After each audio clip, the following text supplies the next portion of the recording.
বিশ্বের সবাইকে জানাই বড়দিনের প্রীতি ও শুভেচ্ছা।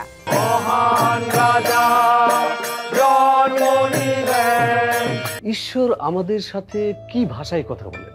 ঈশ্বর তো সর্বদা আমাদের সঙ্গে আছেন।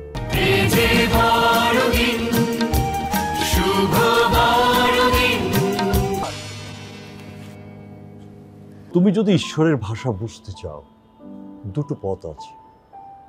একটা হলো জ্ঞানের পথ, আরেকটা হলো ভক্তির পথ। আমাকে এই অভিবাদন কেন? এর অর্থ কি? ভয় পেও না মারিয়া, আমি স্বর্গদূত বলছি।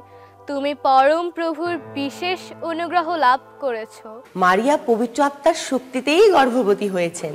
যিশুর জন্ম গোশালায় হলো কেন? বেথলেহেম নগরের গোশালায় আমাদের ত্রাণকর্তা খ্রিস্টপ্রভুর জন্ম হয়েছে। যিশু খ্রিস্টের জন্মোৎসব উপলক্ষে শুভ বড়দিনের বিশেষ অনুষ্ঠান ইম্মানুয়েল। রচনা সুনীল পেরেরা, প্রযোজনা মোহাম্মদ নাসির উদ্দিন। দেখবেন 25 ডিসেম্বর সন্ধ্যা 7:05।